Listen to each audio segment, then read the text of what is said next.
Well, it's just like Jovi used to be a regular at one of the ones down here.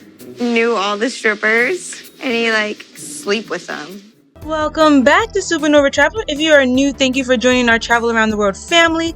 Like, comment, and subscribe. And if you are returning, thank you for your support and share my channel and continue your journey. Today we review 90 Day Fiancé Season 8, Episode 6, The Real You. I swear, the more seasons that come, the faker the couples. Like TLC, we need more than 2 real couples a season. Let's begin with Jovi and Yara. Jovi leaves and Yara is trying to explore New Orleans, but she is not liking it at all. Apparently someone vomited on her shoes at 12 noon and she is feeling lonely. And you know what I like about Yara is that she is so realistic about her expectations when making friends. So we have Yara deciding to go out with one of Jovi's friends, Sarah. And this girl, I just think she's a hater right now. The way she's coming off is just not like a friend. Maybe producers told her to bring the drama, but I'm personally not liking it. Yara's basically like, I just want to have fun with people my own age. Sarah might not be my best friend, but she will be someone good to possibly hang out with. And that's Yara's expectation.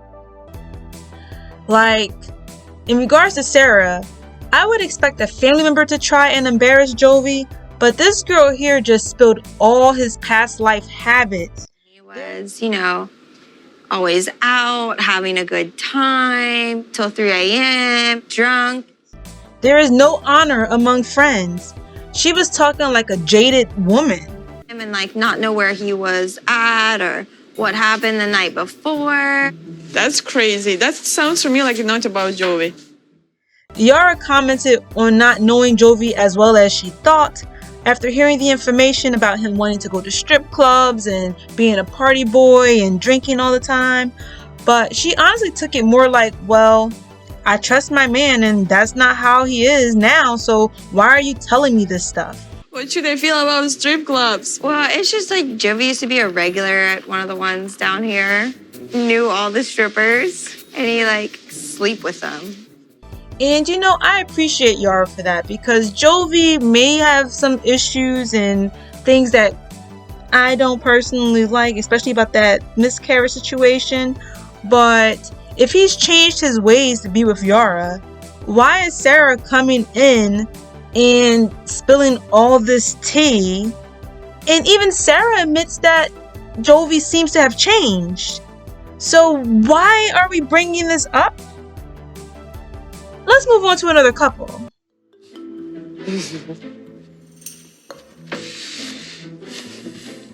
Okay, Natalie and Mike. Mike is being cordial to Natalie at this point. Like, every time I see him on the screen, he looks as if he is doing a countdown to get rid of her. Love, actually, I haven't unpacked my luggage yet. Would it be possible to get a dresser for me? I mean, I can clear out the other half of the dresser. They have a conversation about Natalie unpacking her bags. Michael gives in so quickly and solves the issue. You can have 3 drawers. Yeah, because they're all your clothes. And the other half of the closet's open. All you gotta do is start hanging up your clothes. Then Natalie turns around and talks to production about how he made a big conversation out of it. This woman is delusional. It's even worse, it is caught on camera. Like, if I say I need wardrobe, he starts to long discussion with me why I need wardrobe, all the stuff. It looks to me that she brought up a point and Mike solved it. He said he'll rearrange some things and boom, here we go. Natalie is the one who continued to push and explaining herself when there is no explanation needed. All you need to do was agree. And I believe Natalie when she says he has a smelly closet because there is nothing metrosexual about Mike. He is very basic, nice guy, and does not really think preemptively, but he seems to listen when you bring something to his attention. So once we lay that topic to bed. 3 drawers and stuff like that. You're a genius. Thank you, love.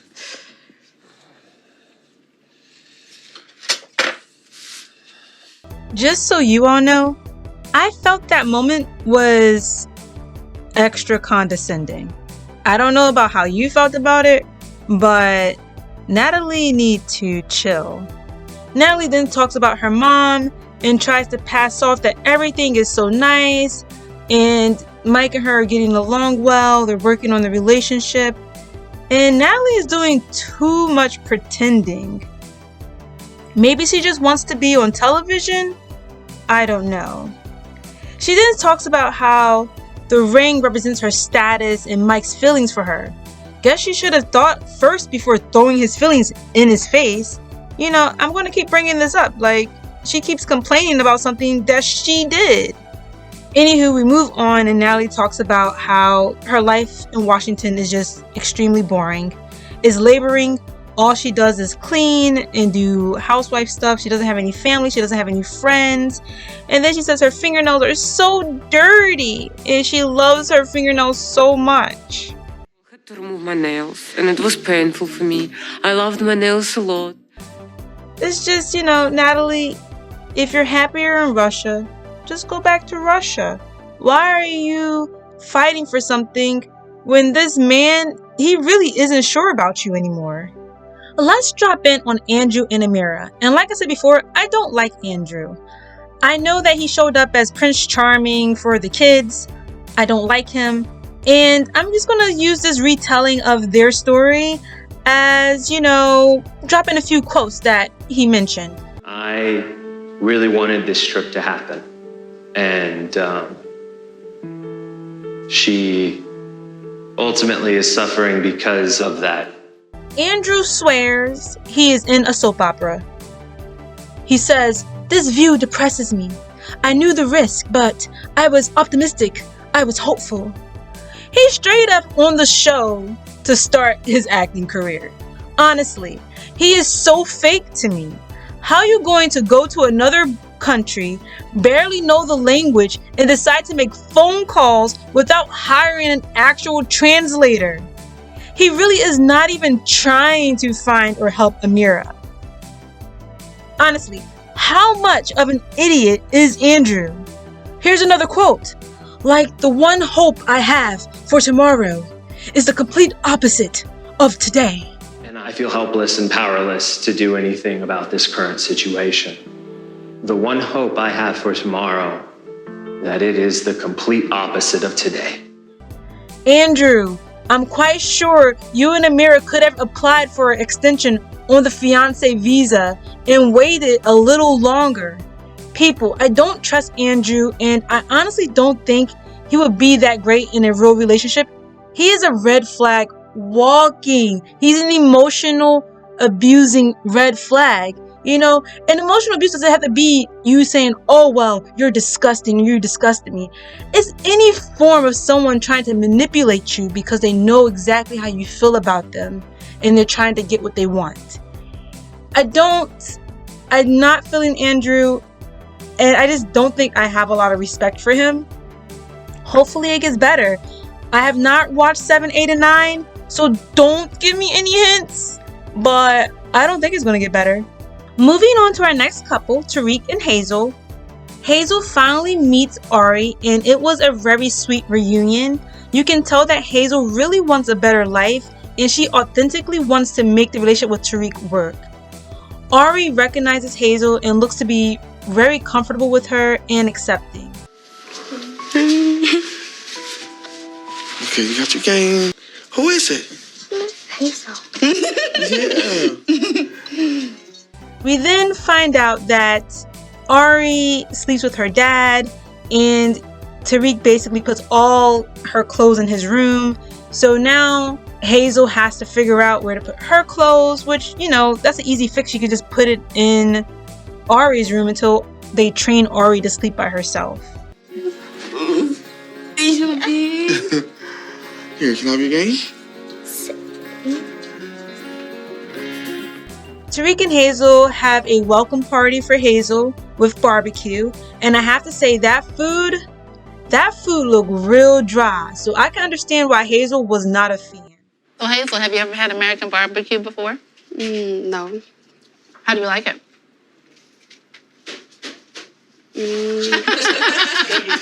Also, Tarik's friends brought Hazel a small gift in her favorite color, baby blue, which was a scarf. And I'm actually really happy that Hazel is having a smooth transition. It's been very hard for the other couples, but it seems like Tarik has actually taken the efforts to make sure that Hazel feels like she has a family away from the Philippines. And she doesn't feel alone, and she has an actual community. So I believe that this couple is a real couple. I believe that they really have feelings for each other. Whether she's here for a green card, who doesn't want a better life? Who cares? They really want to make the relationship work. And that's the most important part, is it not? Tarik used to live upstairs from me, and his bedroom was over top of my bedroom. I never thought he would get married. Now, this fake drama that they're going to bring up with... What's her name? I don't even know her name. I don't remember it. But this fake drama is all fake. I don't think it will affect the relationship in any way. I think they're going to continue on because they love each other. And she's the one he chose to marry. On to our next couple, Rebecca and Zied. Zied must be in shock because he does not seem to be happy to be with Rebecca. He does not seem to be happy to be in the US.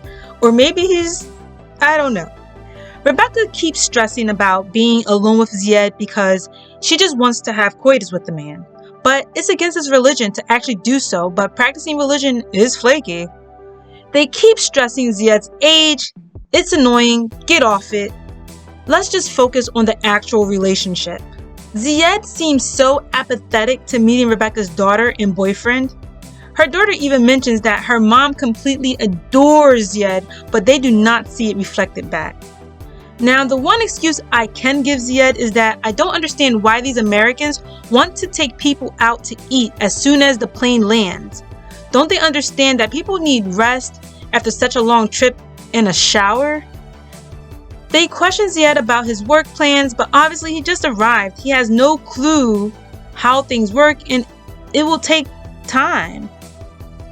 Rebecca is making all these excuses about PDA with Zied, but from my experience, Arab men are very affectionate. If they like you, they have no problem with PDA as long as it is appropriate and not overly passionate. It makes me happy when I'm making my own money, when I'm working. That keeps me going. Ryan does not know that I am wiring the money and it's actually me paying his wages. On to our last couple, Ryan and Stephanie. Another story in which they harp on the age difference is again having trouble getting in touch with Ryan. It has been 9 months since they last had contact and she is going through penis withdrawal. She talking to production about how her relationship is hanging on by a thread when she know darn well she is dickmatized. She practically paying this man's way through life and feels she has power. Listen, I go to work every day and I collect my paycheck because I work hard. So Stephanie gets into what I believe is a fake argument with Ryan. And ladies, if a man hits you with this line, listen, none of this won't be happening if you didn't have trust issues. I will never change the setting. So it's better you drop it. You need to drop the relationship because you just don't got time for this back and forth when you trying to find love. Like, if he tell you he not going to change, this dude is not willing to change for you. Let him find somebody else who he is willing to change for. Thank you very much. Let's continue. I have my mind made up. I have a plan. And man, this plan is so sweet. So you need to think about what you really want. Look, I don't believe in empty threats. If a man talked to me the way Ryan spoke to Stephanie, I'm not telling what can happen. We going ghost. First of all, I don't need to go to America, you know? It would be nice if I would get there and see the other side of the world. But nice knowing you. Look, he said, I didn't ask you for gifts. I'm not going to change. I don't care about coming to the US with a crazy woman. I got a job. I was born, I could live here in Belize, and I will die here in Belize. Girl, I would have called the embassy, canceled the visa, called my friend, told him I'm not paying the wages anymore, but he can keep him on if he wants, lick my wounds, and move on. There is not enough time in a day to deal with Ryan. Bye, boy. There is no price for mental peace. And I'm hoping that this argument is fake, because if this is a real argument, Stephanie's an idiot. Okay? This woman is an idiot. She is dickmatized, and she needs to really get over this whole situation. America. At first, I was excited about coming to the States with you, but now I'm not dying to go over the States, especially with someone.